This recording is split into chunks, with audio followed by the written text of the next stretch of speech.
Buenos días. Para ir cerrando los temas que hemos abierto dentro de la cátedra de Historia de la Arquitectura 3A,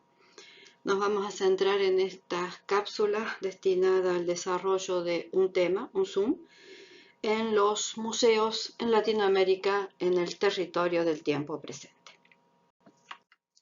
Como hacemos siempre, fijémonos primero la definición de un museo para poder llegar a definir cómo sería la respuesta arquitectónica en función de la tipología.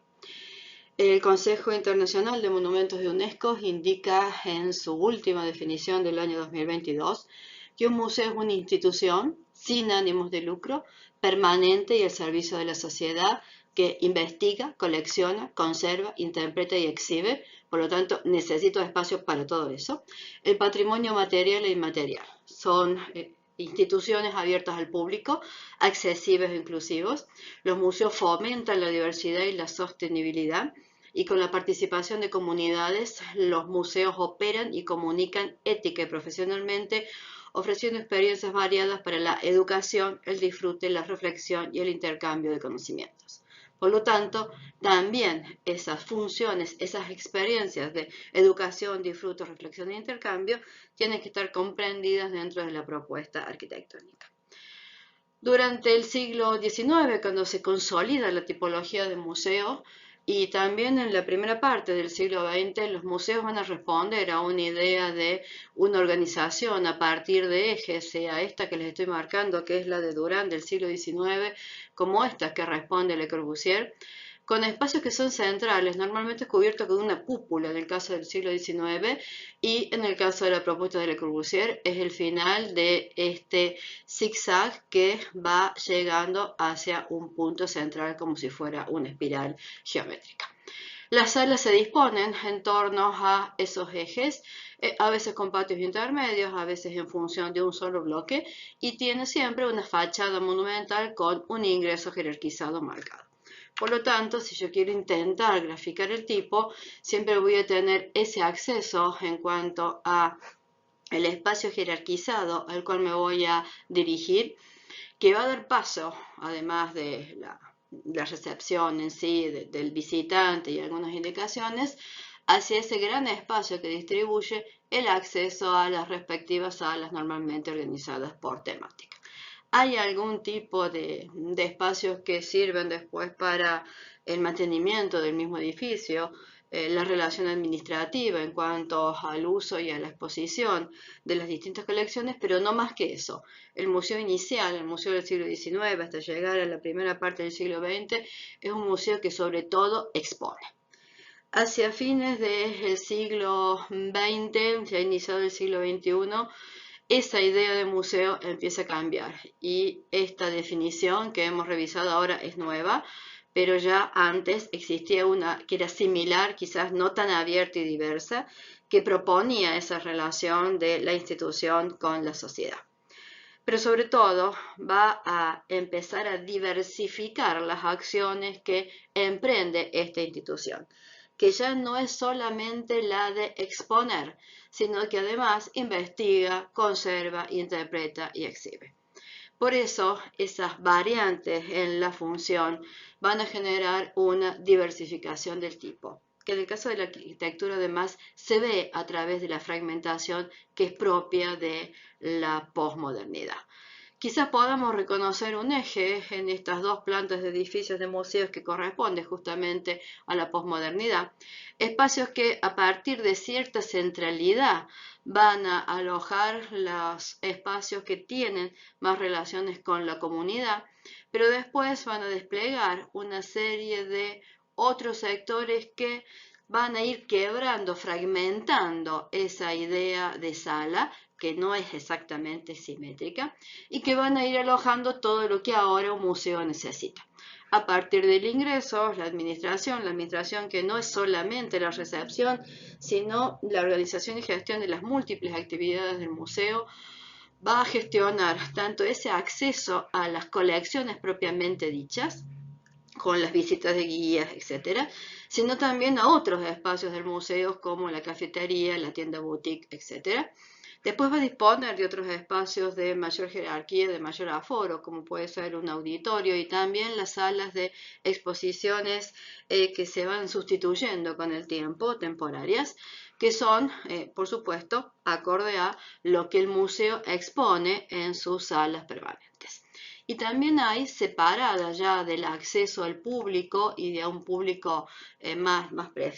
preciso, un público que se acerca más a las actividades propias del museo en esos dos espacios que mencioné anteriormente, a los espacios que le son privados al museo, aquellos en los cuales realiza todos los procesos de restauración de las piezas, pero también el mantenimiento propio del edificio del museo y de la organización general en sí, más las bibliotecas, más el desarrollo de toda la gestión del área de servicios que tiene el museo, en particular el área educativa o el área que está destinada a aquellas actividades organizadas para niños en particular. El desarrollo de estas múltiples funciones, entonces, hace que la tipología museo tenga una gran cantidad de ejemplos a lo largo de el fin del siglo XX y estas décadas del siglo XXI. Siguiendo esa idea, primero vamos a revisar algunos espacios culturales, entonces, que están destinados a esta actividad de exposición, de interpretación, de educación y sobre todo de vinculación con el medio, que es el tipo museo en el territorio latinoamericano. Vamos a iniciar con uno que es posiblemente la cabeza de serie de muchos museos que expanden notablemente esa área educativa destinada a niños y se transforman prácticamente en una sucesión de espacios destinadas a estos encuentros lúdicos de entre la ciencia y los niños. Este es el Papalote Museo del Niño del arquitecto Legorreta, ubicado en la Ciudad de México, construido hacia 1993. Ha tenido una serie de ajustes posteriormente, pero en particular el museo va a empezar a fragmentar esa unidad que era el edificio, ese volumen, y se va a seccionar en múltiples edificios que tienen además morfologías y sistemas estructurales diferentes, algunos en hormigón, algunos son cuadrados, otros son rectangulares, otros una circunferencia, una esfera perfecta. Incluso hay sectores que estaban ejecutados en materiales textiles. Va a jugar sobre todo a partir de la experiencia con el agua y de la experiencia en 360 grados y todas esas figuras geométricas fáciles de entender para el niño van a estar recubiertas por un material tradicional mexicano que es el azulejo, en diversos colores, dando la idea tanto del castillito que conforma este sector, como la posibilidad de recubrir otras superficies complejas como la propia esfera y el resto de los edificios circundantes. Si se fijan entonces ya no hay un gran acceso, sino una sucesión de espacios exteriores que van vinculando las áreas de exposiciones principales, esa esfera circular que permite otras actividades específicas, más esas otras áreas de exposiciones particulares, con una zona de gastronomía, una zona de estacionamiento, la zona de gestión, etc. El edificio entonces se transforma en un gran contenedor, pero que está fragmentado, que tiene una diversidad de colores que llama mucho la atención, sobre todo al niño, y tiene algún resto de esos flujos y de esos fijos anteriores, por ejemplo, en esta chimenea, dado que en el lugar que va a ocupar el museo dentro del bosque del Chapultepec, existía anteriormente una serie de industrias de la cual queda como remanente esa chimenea. Este nuevo fijo va a generar obviamente nuevos flujos. Estos flujos pasan por la educación, pasan por la ciencia y pasan por todo, sobre todo por esa actividad de museo que ahora absolutamente diversificada ofrece espacios que son flexibles, espacios que son libres, abiertos y que son posibles gracias a estas estructuras de grandes luces de hormigón armado que tienen esa relación con una alta tecnología que lleva toda la infraestructura prácticamente a la vista. Si paso a Brasil, en este caso el museo al que vamos a hacer referencia se destina a la exposición de esculturas, que son de por sí objetos de exhibición de gran porte y de gran peso también en general. En Brasil, en Sao Paulo, está ubicado este Museo Brasilero de la Escultura, obra de Paulo Mendes da Rocha, una expresión de ese tratamiento del hormigón a la vista, que a su vez es estructura y es lenguaje, pero también es espacio. Recuerden sobre todo el clima de Sao Paulo, el clima de Brasil, un clima que necesita sombra y que necesita también esa participación del agua. La propuesta entonces del autor es, a partir de esta gran avenida, que es la de mayor circulación, generar en forma perpendicular una losa volada, que es la que genera sombra, que es la que están viendo acá de frente, apoyada en dos elementos verticales que van a terminar de armar esta primera estructura que queda a la vista y que segmenta la gran plaza, que es esta que les estoy tratando de marcar, abierta, libre, con espacios que tienen agua, como este triángulo por acá y este rectángulo por atrás, y en el centro, abajo de la viga sombra, el espacio que se empieza a hundir para llevar a las salas de exposición que están hundidas por debajo. Esas salas que están hundidas por debajo, al cual voy ingresando por diversas escaleras que no siempre son únicas, me va a empezar a poder permitir acceder a las obras en diversas salas de exposición, en una zona de depósito central y finalmente a la zona del auditorio que queda debajo de este triángulo con agua que tengo ahí. Hay una serie de cafeterías y de espacios anexos al auditorio principal y el resto son justamente espacios libres para esa exposición. El museo se transforma entonces sobre todo en un gran espacio público abierto que va a albergar obras de gran porte sobre ese espacio plaza,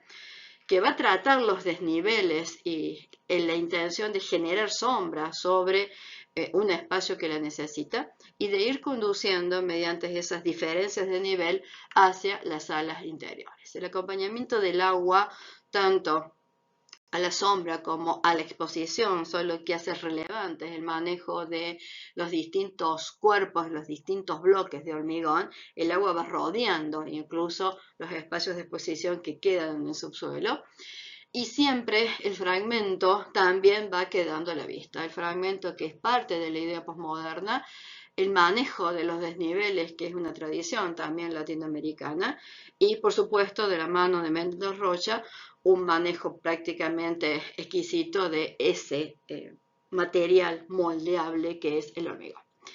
En la serie de desniveles que van viendo ahí está en la gran viga que les mencioné, todos los espacios subterráneos que conforman las salas de exposición y el espacio plaza que me queda por arriba con una escalera principal que conduce hacia los niveles inferiores, pero también otras formas de llegar hacia ese espacio plaza desde los laterales.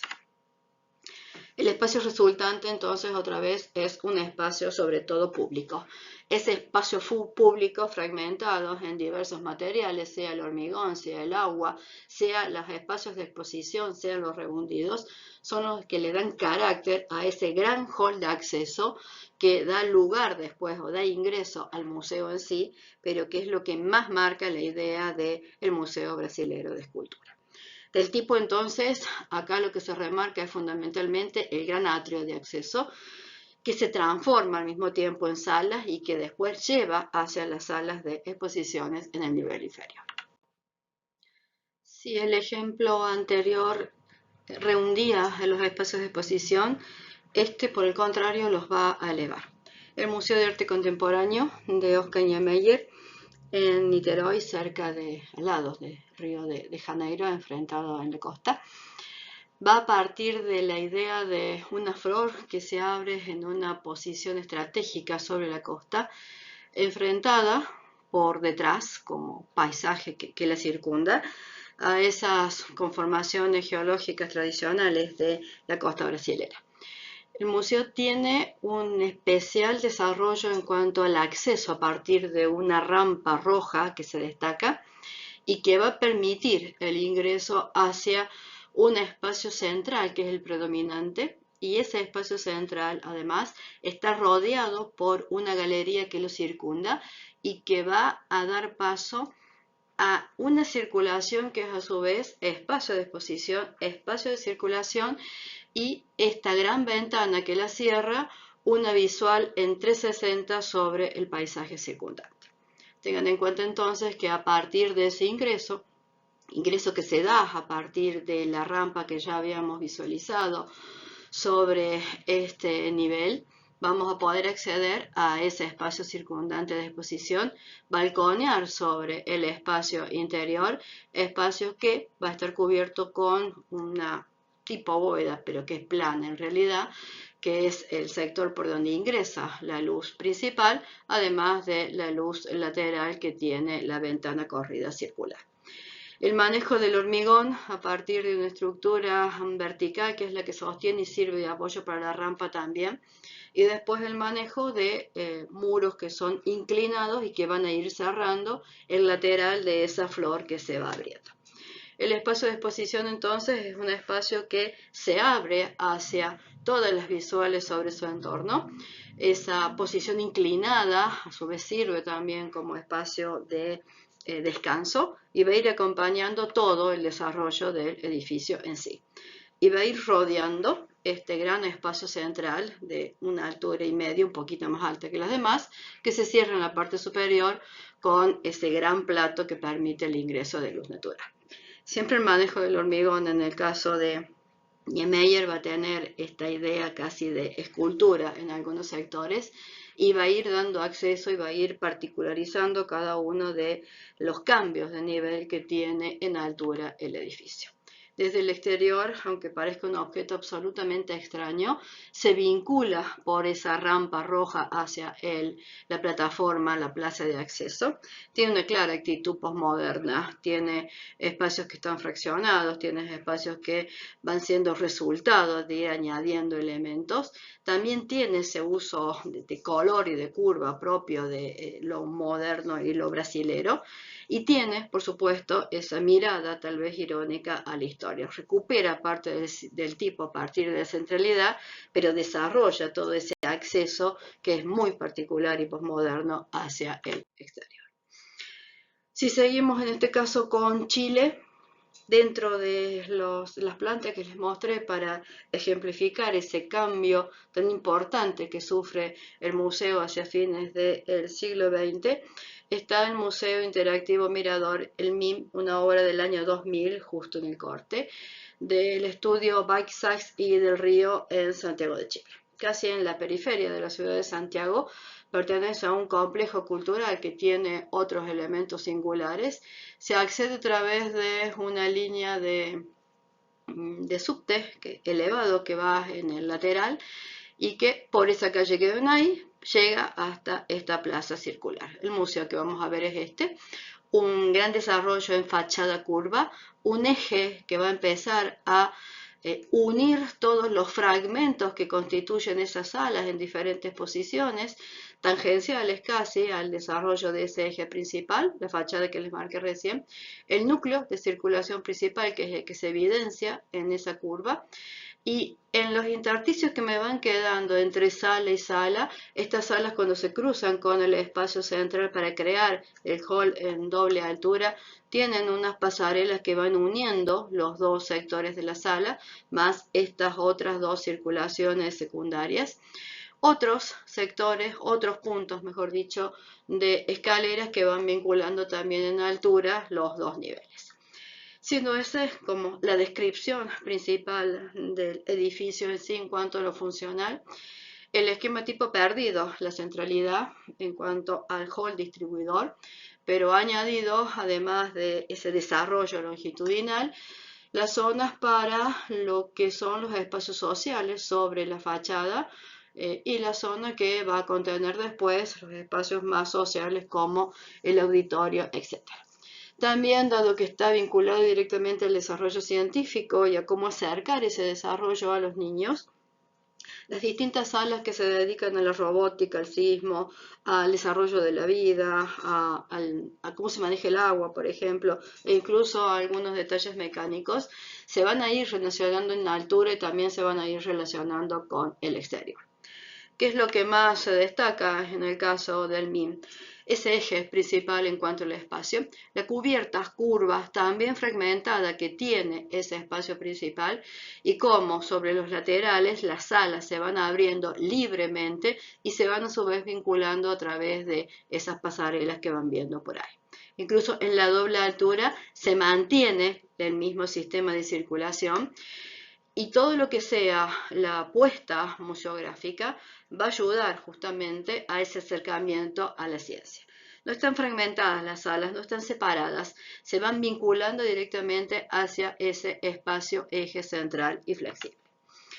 Cada una de esas salas, con la expresión del hormigón a la vista y con la participación de esa cubierta que hacia adentro está revestida en madera, van a ser particular cada uno de estos espacios, que tienen otras opciones de vincularse por allá atrás con los espacios que tienen en el lateral, y sobre ese espacio principal, sobre el eje, se da la mayor transversalidad en cuanto al ingreso de luz y también en cuanto al manejo de lo que va a anticipar cada una de las actividades en las salas laterales.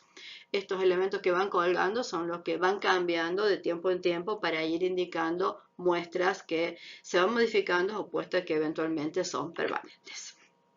Lo más característico posiblemente de este edificio sea el manejo de la estructura y del lenguaje, que se resuelven juntos, con esta expresión de un hormigón a la vista muy cuidado y la incorporación de todo lo que sea infraestructura interior, sobre todo los desagües pluviales, en cobre, que es el metal que va a caracterizar la historia del comercio y la industria chilena. Incluidos algunos elementos en vidrio, el edificio se caracteriza justamente por el uso del cobre, tanto en esa infraestructura como en la cubierta superior del edificio. Ese color entonces cobrizo y su contraste con el hormigón van a marcar un lenguaje que le es particular y queda de este modo en el borde, entre aquellos espacios con fragmentos que marcan este proceso de la descomposición propia del desconstructivismo en la forma, mientras que en el uso de los recursos materiales y en cómo lo expresa, se acerca en cierta forma a un regionalismo más crítico. En cambio, este Museo de Arte Latinoamericano en Buenos Aires, obra del estudio Atelman Fucadi Tapia del año 2001, aloja una colección privada de arte contemporáneo latinoamericano. En el caso de la propuesta funcional de este edificio, es como si pusiéramos una al lado de otra, hilvanando las distintas funciones que hemos hablado de un museo de contemporáneo y después se plegara en función de las proporciones que tiene el lote, las relaciones que el edificio tiene que establecer con esa posición urbana privilegiada que tiene y además con las características que tiene justamente ese entorno urbano. De tal forma que en planta vamos a reconocer más o menos rápidamente un bloque, otro bloque y otro bloque en torno a ese patio triangular central de casi triple altura que está enlazado, cada una de esas alturas, a través de escaleras mecánicas que son las que protagonizan ese espacio central, como una escalera que baja desde la plazoleta, casi atrio de acceso, hacia el primer nivel de exposición. Primer nivel que es exposición, pero a su vez es el nivel que da inicio a ese gran hall principal. Y hacia los laterales también vamos a encontrar el núcleo de ascensores y el núcleo de escalera principal. El espacio central, entonces, es el espacio que actúa a modo de vinculación, que es la antigua rotonda del edificio, se relaciona rápidamente con los espacios de acceso y servicio en los primeros niveles, también del acceso al salón de usos múltiples o el auditorio y al acceso de los demás servicios que presta el museo, desde la cafetería al espacio de la boutique en sí. Y hacia los niveles superiores, accediendo por todos los medios que mencioné antes, un segundo nivel que es el que tiene las salas de exposición propiamente dicha, que se abre sobre un lateral vidriado que vamos a ver después hacia una explanada tipo terraza que sirve para la exposición de esculturas, y en el último nivel la ubicación de espacios que son para la exposición permanente pero que también dispone de espacios para exposiciones transitorias. El manejo de esos prismas tan perfectos con aristas tan marcadas son los que más se destacan en cuanto al lenguaje que el edificio ejecutado en hormigón armado va a generar hacia el espacio público. Y también en el uso al mismo tiempo de acero y cristal en el resto de las envolventes que son protagonistas del Malva.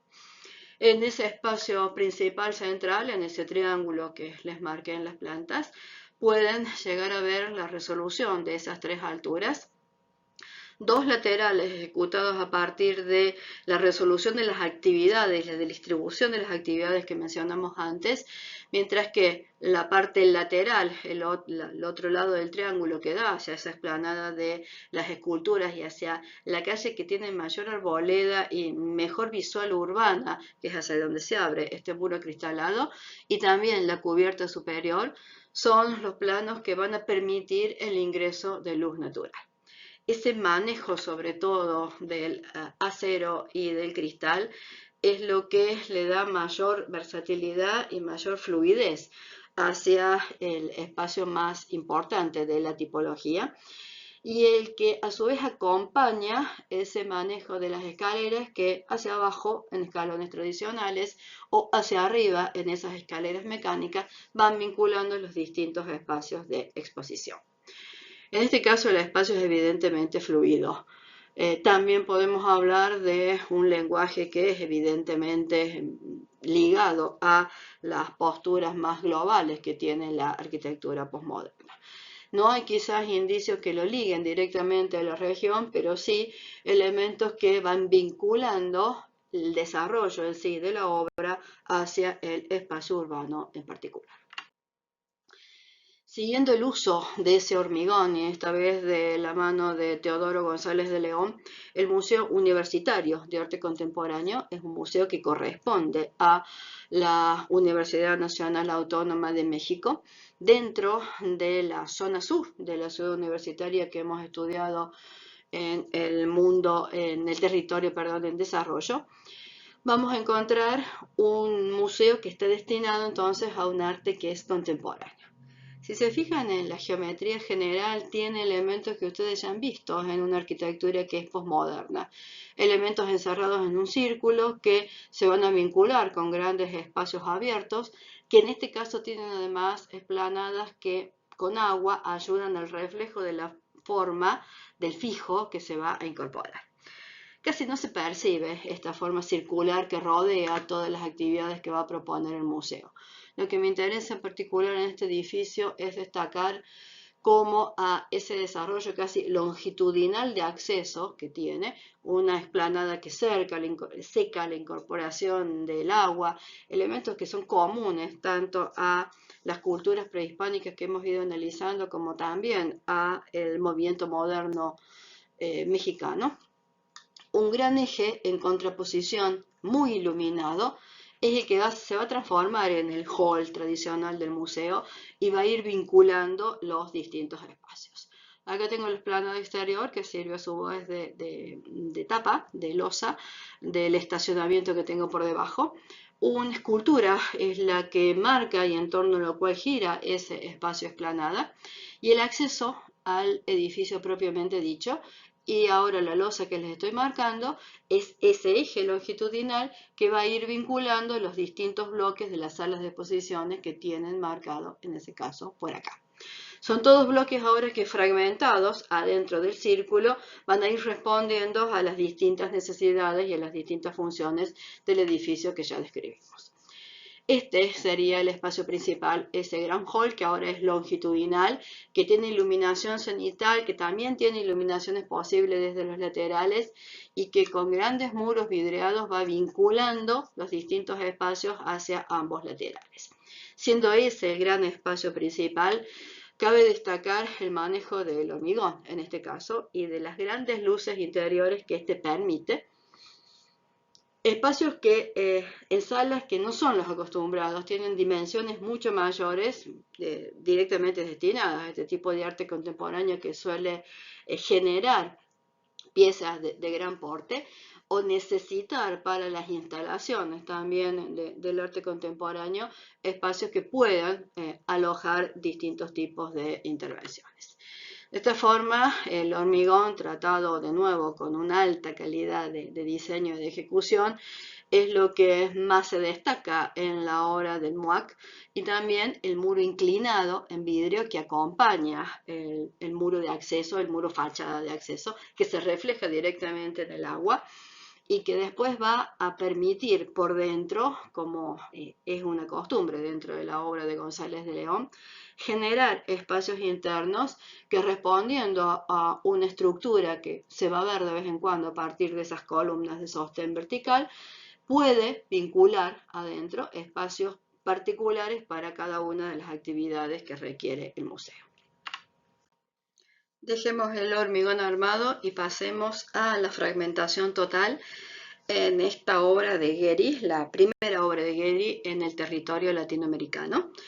para un biomuseo en Panamá, destinado a la exposición, a la interpretación de esa biodiversidad que es la mayor que tiene en esta área el continente latinoamericano. El biomuseo parte, quizás como la tipología tradicional, de un espacio de recepción, un gran hall central, que permite acceder a una serie de 8 pabellones que son los que están destinados a mostrar la biodiversidad, la historia de la biodiversidad de la que mencioné anteriormente. Este espacio central tiene un sistema estructural complejo, igual que los que Gehry siempre usa, que asemejan a un gran bosque, que son los que sostienen tanto estructuralmente como la idea de diseño en sí, estas hojas de distintos colores plegadas que asimilan a la copa de esa selva, la copa de los árboles que componen esa selva. Estos colores entonces, tanto celeste, azul, amarillo, rojo y naranja, hacen alusión a esa biodiversidad que está representando. El sistema estructural que acompaña, en este caso también, esta expresión en cuanto al lenguaje, a la deconstrucción de la forma y también a la intención de expresar el uso interno.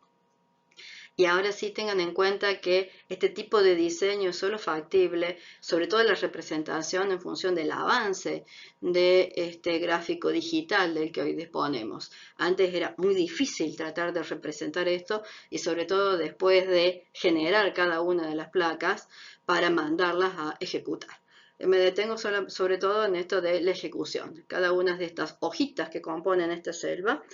es una suerte de sándwich que está integrado por un acero inoxidable,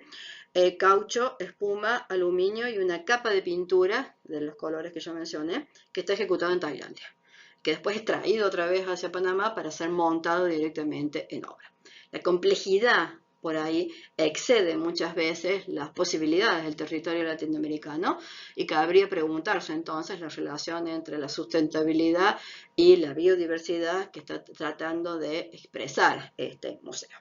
El museo en realidad también tiene una intención de ser uno de los fijos más destacados dentro de una ciudad que crece continuamente. Estos espacios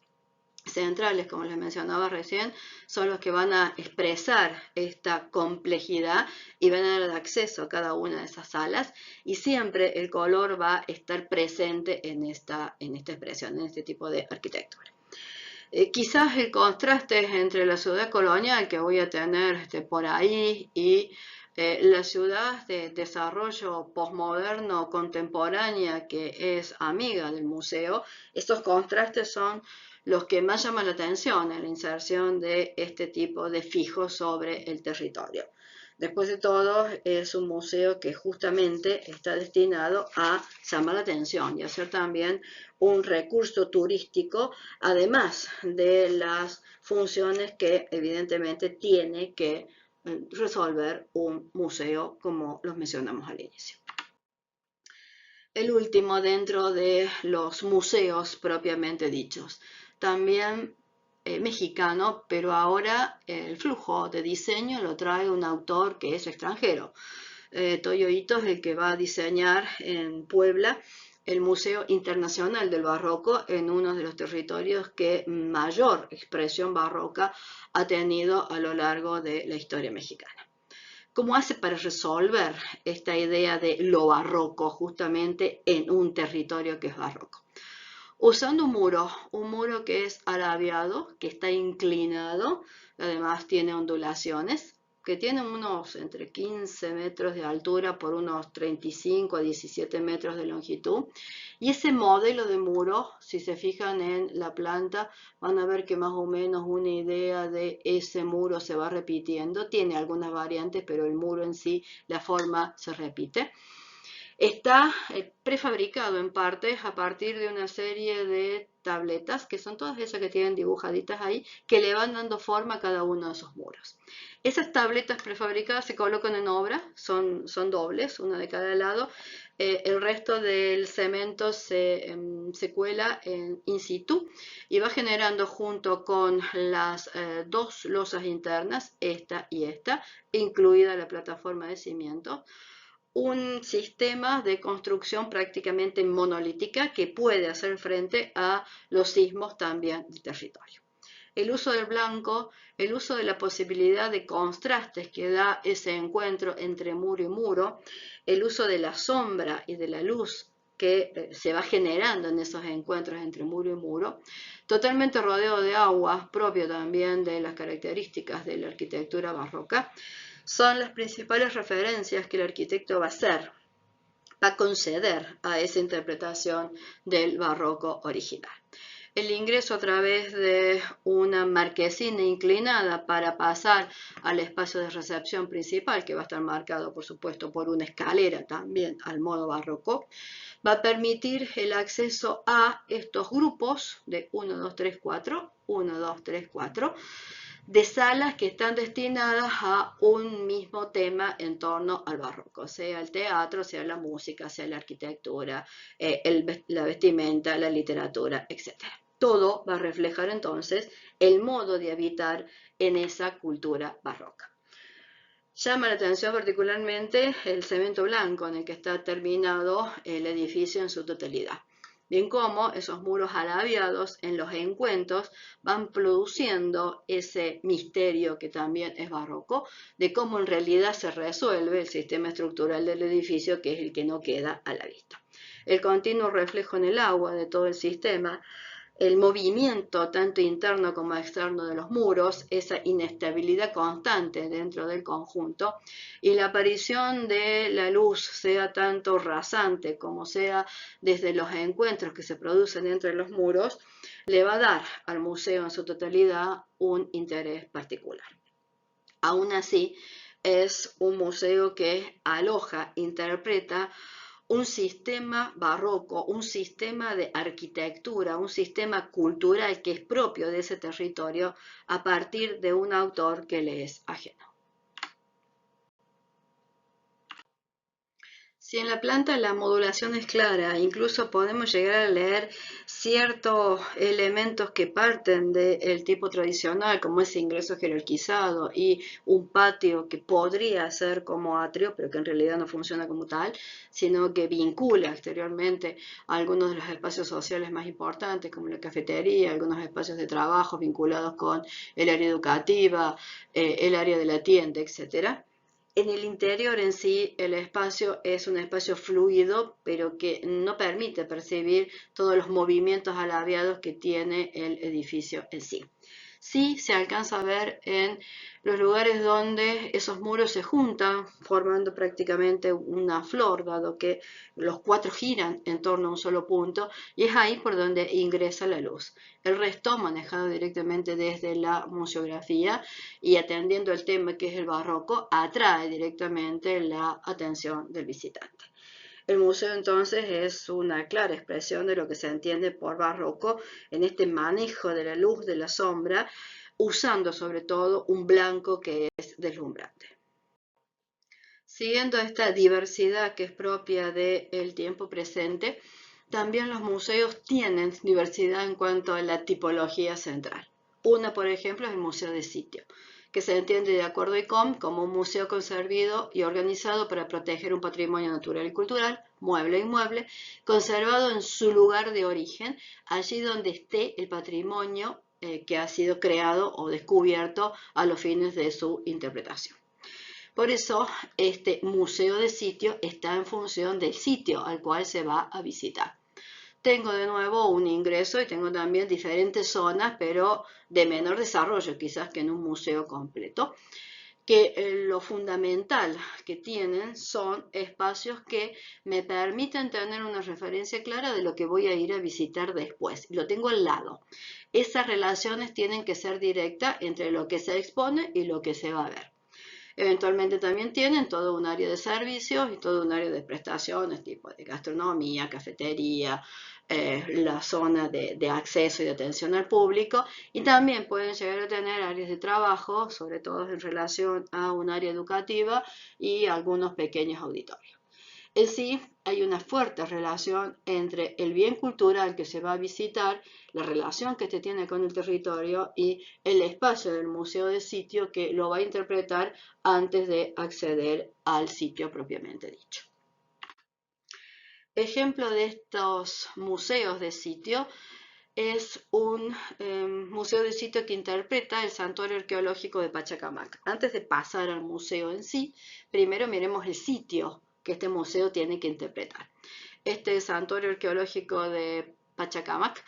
se desarrolla a partir del siglo III al XV después de Cristo y es una sucesión de culturas, una sobre otra, que van aportando a un sitio prácticamente constante de peregrinación. Desde la cultura Lima, Wari, Ichma y Inca, todos van a tener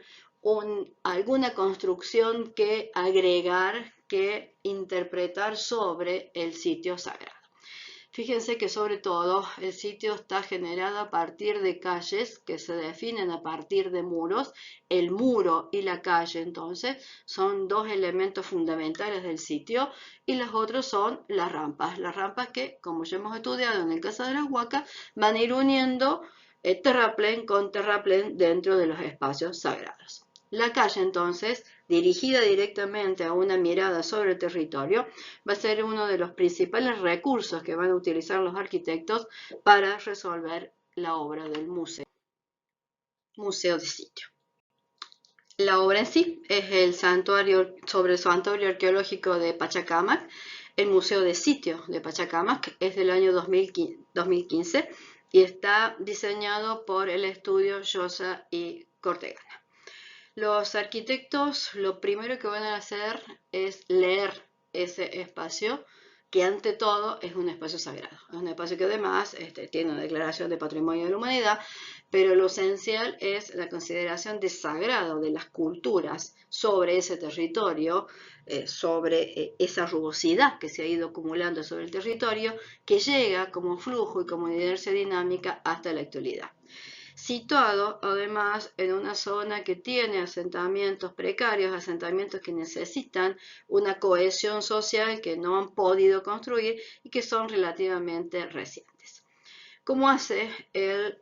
edificio para integrarse? Este sector que tienen acá es una primera parte de las ruinas. Este es el acceso a través de una vía rápida. La costa está inmediatamente pegada acá, está prácticamente sobre el mar. Y el santuario se visita a través de este ingreso que tienen acá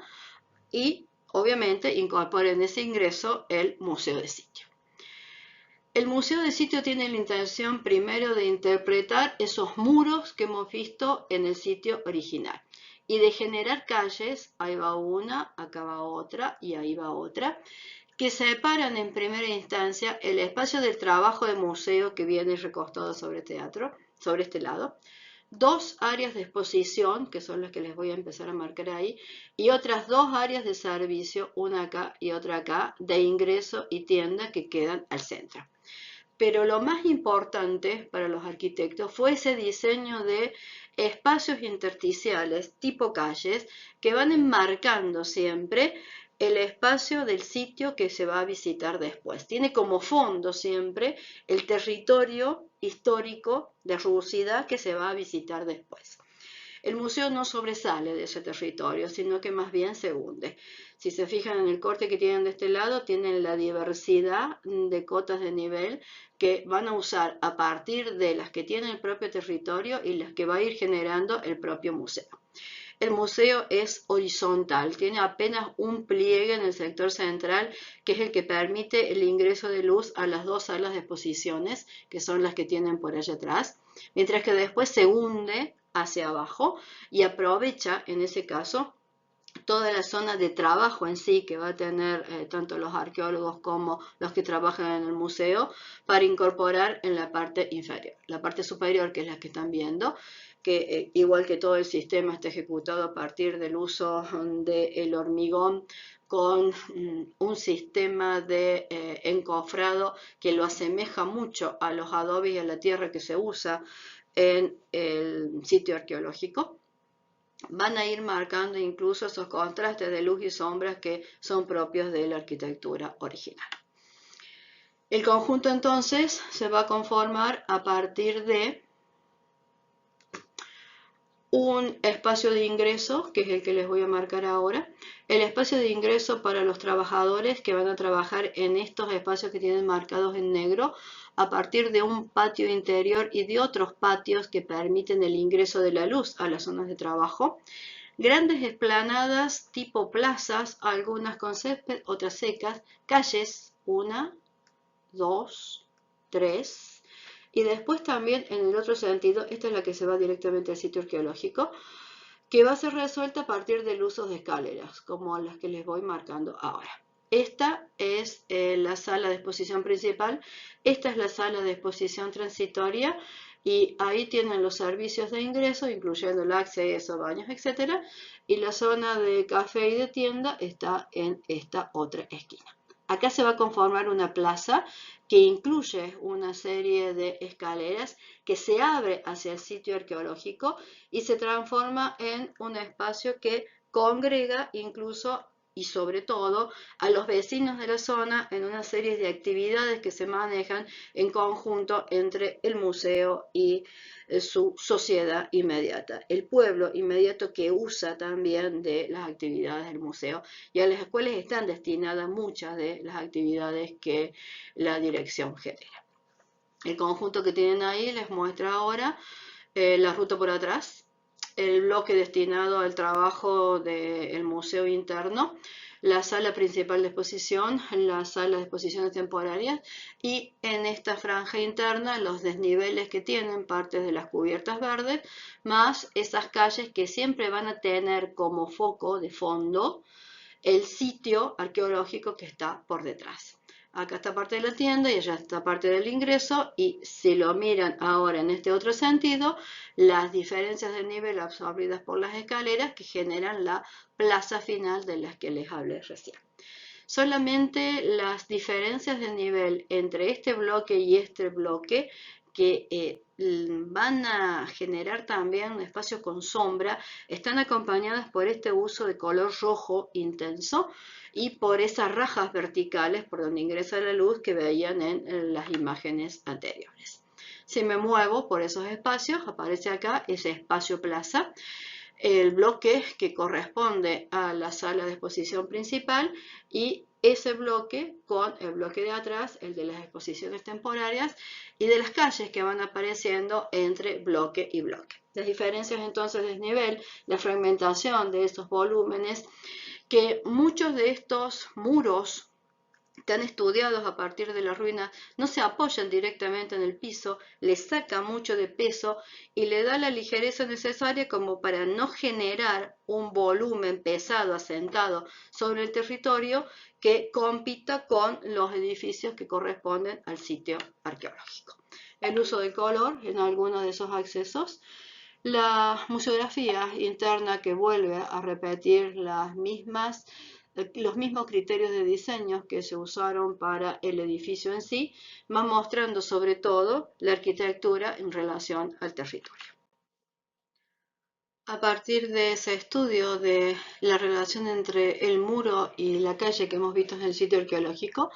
y que en este gráfico de llenos y vacíos se comprende perfectamente, se van a obtener entonces las vistas directas hacia el sitio arqueológico. Acá de nuevo se puede ver el tratamiento del hormigón, cómo los muros no llegan directamente al suelo, quitándole entonces el peso,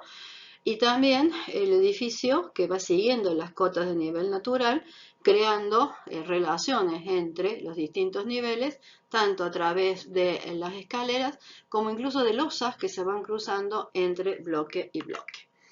Los distintos elementos utilizados tanto en las terminaciones de las texturas como en esas rajas verticales sin llegar a tener exactamente aberturas o ventanas, siguiendo la idea también de la arquitectura del sitio arqueológico, es otro de los elementos de diseño destacados. Las visuales siempre hacia el sitio arqueológico que rematan las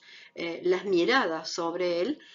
y el uso también de la fragmentación, que es propio de este tiempo presente, de esos ángulos agudos, pero acá resueltos a partir de esta piedra y la relación con el territorio y esos materiales del territorio que son propios tanto del sitio arqueológico como en este caso del nuevo museo. El último, los centros de interpretación, ligado directamente a algo que tengo que interpretar rápidamente, sin ningún otro tipo de apoyo de las actividades y funciones propias de un museo. En estos espacios, con ingresos varios, sin un control excesivo, puedo tener elementos que me permitan referenciar lo que voy a ver después en el exterior, sea con audioguía, sea con paneles, pero no mucho más que eso. Un centro de interpretación, entonces, es un espacio que revela el significado y la relación del patrimonio con el visitante, que llega hasta ese sitio, que lo contiene a través de experiencias que son directas, aplicando principios, cualidades y estrategias de la disciplina, sobre todo en función de la interpretación de esos bienes culturales. De tal modo que, por ejemplo, ejemplo de o referencia de lo que hacíamos alusión en la diapositiva anterior,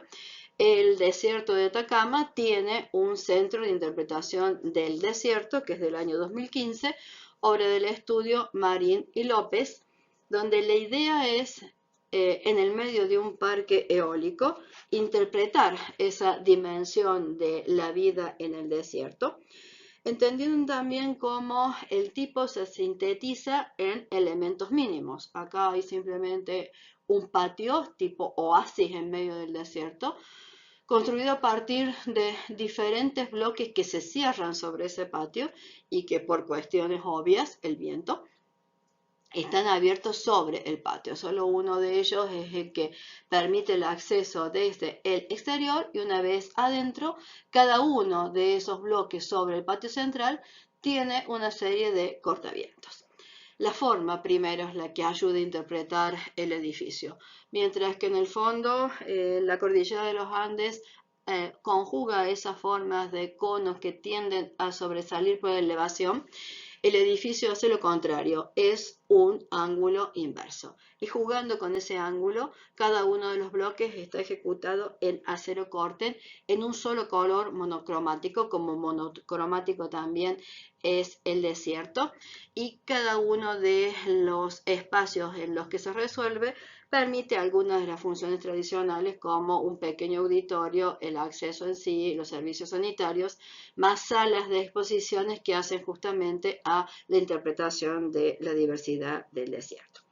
El desierto entonces se transforma en la referencia y el objeto parece algo que está arrojado sobre ese desierto, como una roca que por su diversidad es distinta al resto de lo que se puede encontrar dentro de este territorio. Con el Ande como fondo, este centro de interpretación del desierto se convierte, por supuesto, en una obra única. El acero corten, entonces, y ese color oxidado es lo que le da esa singularidad dentro de una zona que es absolutamente llana, lisa, y este manejo casi como si fuera una flor invertida, esa forma que repite la de la cordillera de los Andes, pero a la inversa, de noche se vuelve a calificar a partir del uso de la luz, como suele hacer siempre esta arquitectura que sigue todas las líneas de la corriente postmoderna. Vista de arriba, vista del costado, vista desde los laterales, desde adentro hacia afuera, siempre todas las formas, en el caso del Centro de Interpretación del Desierto, son singulares. Es evidente que la línea de la cultura la actividad de la cultura es un flujo esencial dentro de este tiempo presente. Pero incluso se vuelve a redefinir lo que se entiende por cultura. La cultura ahora se entiende justamente como un flujo que es también informativo. Sus delimitaciones se expanden infinitamente porque lo hacen incluso a través de Internet y al mismo tiempo de ser locales son universales porque universalizan, globalizan ciertas pautas hegemónicas de cualquier tipo cultural. Este tipo cultural que es el museo, en cambio, está atravesado siempre por flujos y por inercias que son partes de la rugosidad. Esta civilización del tiempo presente es sobre todo científica y tecnológica, pero también esto conlleva una transformación de esa cultura sobre la rugosidad. La civilización del tiempo presente, sin ninguna duda, es la ocasión de estos grandes cambios culturales y también es un modo de lo cultural y no de una sola cultura. Ese flujo y esa rugosidad de la cultura que hemos visto atravesar todos estos edificios nos dicen que no hay una sola cultura. Hay tantas culturas como las que intentan mostrarnos cada uno de ellos, siempre a partir de las culturas anteriores y de cómo han ido conformando esas rugosidades sobre el territorio para llegar hasta este después de la posmodernidad que significa el tiempo presente.